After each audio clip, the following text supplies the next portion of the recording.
दोस्तों, कोलकाता के RG Kar medical college और अस्पताल में ट्रेनी डॉक्टर की हत्या और रेप के मामले की जांच सीबीआई कर रही है। जांच एजेंसी अस्पताल में वित्तीय भ्रष्टाचार की पड़ताल भी कर रही है।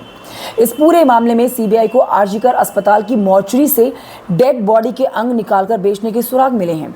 जांच में पता चला है कि अस्पताल के पूर्व प्रिंसिपल संदीप घोष के करीबी इसमें शामिल थे। आरोप है कि अस्पताल की मॉर्चरी में जो डेड बॉडी आया करती थी, उसके अंगों को निकालकर बेच दिया जाता था। हालांकि अभी सीबीआई ने इस बात की पुष्टि नहीं की है, ये सिर्फ आरोप है। लेकिन ऐसा शक है कि आरजीकर मेडिकल कॉलेज में अंगों की तस्करी हुआ करती थी। ये बहुत बड़ा सवाल है दोस्तों। इससे जुड़े हुए आपके मन में कई सवाल होंगे। देखिए, आपके मन में सवाल होगा कि क्या किसी भी अस्पताल की मॉर्चरी में आए हुए अंगों की तस्करी की जा सकती है? अगर हाँ, तो ये तस्करी क्यों की जाती है? इससे क्या फ़ायदा होता है? किसको ये तस्करी की जाती है? आज आपको ना इस बारे में मैं डिटेल में जानकारी देने वाली हूँ। ये बहुत ही महत्वपूर्ण जानकारी मैं आप तक पहुँचा रही हूँ। इस वीडियो को अंत तक देखिएगा दोस्तों। नमस्कार, आपके साथ मैं हूँ कंचन डोगरा। सबसे पहले आप ये जानिए कि अंगों की तस्करी आखिर क्यों की जाती है। देखिए, अंगों की तस्करी होने का सबसे बड़ा कारण है कि हर साल लाखों लोगों के अंग खराब हो जाते हैं। उनकी जान बचाने के लिए अंगों के ट्रांसप्लांट की जरूरत पड़ती है, लेकिन अंग का ट्रांसप्लांट कराने वाले मरीजों की तुलना में अंगदान करने वाले बहुत कम है। नोटो की रिपोर्ट के मुताबिक भारत में 1% लोग भी अंगदान नहीं करते हैं, लेकिन अंगों की जरूरत वालों की संख्या काफी अधिक है। हर साल 1.8 लाख मरीजों को किडनी की जरूरत होती है, लेकिन 6000 लोगों को ही किडनी मिल पाती है। 2 लाख मरीजों को लिवर की जरूरत होती है, लेकिन इनमें से 10% को ही लिवर मिल पाता है। अंगों की ज्यादा डिमांड है और कम सप्लाई है, तो इस फासले को दूर करने के लिए अंग तस्करी का खेल शुरू होता है।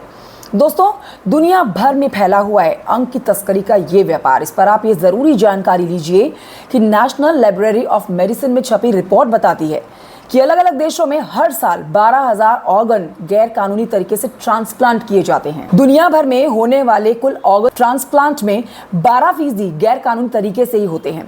WHO की ग्लोबल फाइनेंशियल रिपोर्ट बताती है कि किडनी, हार्ट, लिवर और आंतों के 10% ट्रांसप्लांट कालाबाजारी के जरिए होते हैं।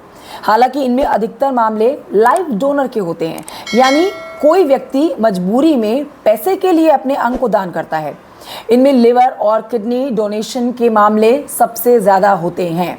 दोस्तों, अब आप ये जान लीजिए, अस्पताल की मॉर्चरी में आई डेड बॉडी के अंग क्या वाकई में इनकी तस्करी निकालकर की जा सकती है?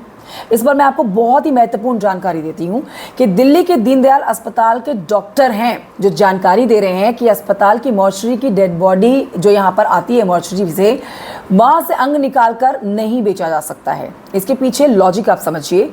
डॉक्टर कहते हैं कि किसी भी व्यक्ति के मृत्यु होने के बाद मॉर्चरी तक डेड बॉडी आने में 6 से 7 घंटे तक का समय लगता है। इसके बाद पोस्टमार्टम में भी समय लगता है। इतनी देर तक अंग काम करना बंद कर देते हैं, फिर वो किसी के काम के नहीं रहते। डॉक्टर कहते हैं कि अंग को निकालकर ऐसे ही किसी के शरीर में फिट नहीं कर दिया जाता। उसके पहले अंग लेने वाले की कई तरह की जांच होती है। ब्लड ग्रुप भी मैच करना पड़ता है। दिल्ली के एक बड़े अस्पताल में फॉरेंसिक विभाग में एक डॉक्टर हैं जिन्होंने अपना नाम, अपनी तस्वीर छापने से मना किया है और इसी शर्त पर एक महत्वपूर्ण जानकारी दी है।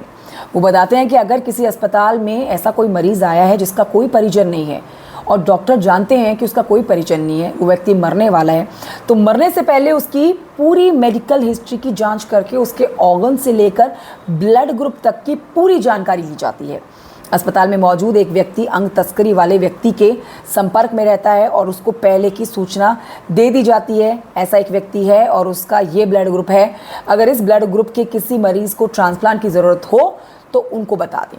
अगर ब्लड ग्रुप मैच होता है और अंग की ज़रूरत है तो अस्पताल में भर्ती व्यक्ति के अंगों को निकाल कर दे दिया जाता है। तो अब आप कह सकते हैं कि उनकी तस्करी की जा सकती है।